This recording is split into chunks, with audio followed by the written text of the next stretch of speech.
एक समय की बात है, एक गांव में एक पेंटर रहता था। वह लोगों के घरों को पेंट करके अपने घर की ज़रूरतें पूरी करता था। वह रोज काम करके आता और रात में खाना खाने के बाद सोते समय रोज एक ही बात सोचता कि मैं अपनी मेहनत से इतनी अच्छी पेंटिंग करता हूँ, लेकिन लोग मुझे मेरे मेहनत के हिसाब से पैसा नहीं देते हैं।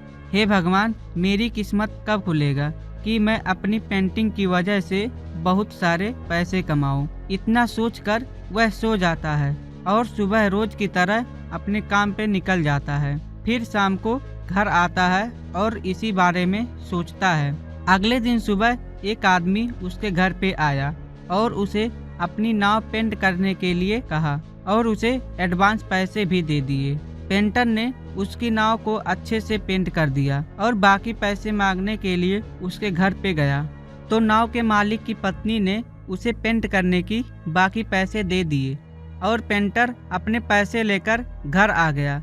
अगले दिन नाव का मालिक उस पेंटर के घर पे आता है जिसने उसकी नाव को पेंट किया था। उस आदमी ने पैसों से भरा सूटकेस उस पेंटर को देता है जिसमें 2 लाख रुपए थे।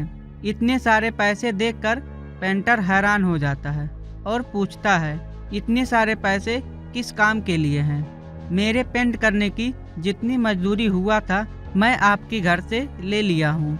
तब नाव का मालिक उससे कहता है, ये पैसे नाव पेंट करने के लिए नहीं है, ये पैसा नाव में हुई छेद को ठीक करने के हैं जिससे नाव के अंदर पानी नहीं आता।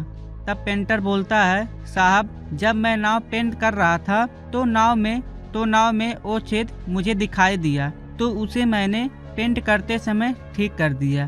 तभी नाव का मालिक कहता है, तुम नहीं जानते, आज तुम्हारी वजह से मेरे दोनों बच्चे सही सलामत हैं। जब मैं कल घर पे नहीं था तो मेरे बच्चे नाव को लेकर नदी में घूमने गए थे। जब मैं घर पे आया तो बच्चों के बारे में पूछने पर मेरी पत्नी ने कहा, दोनों बच्चे नाव को लेकर नदी में घूमने के लिए गए हैं।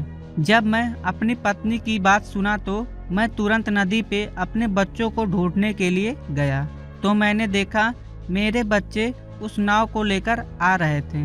उनको देखकर मैंने राहत की सांस ली और मैंने नाव में देखा जिस छेद की वजह से नाव में पानी भरता था तुमने उसे ठीक कर दिया था जिससे मेरे बच्चों की जान बच पाई है। ये पैसे उसी काम के लिए हैं, लो इसे रख लो।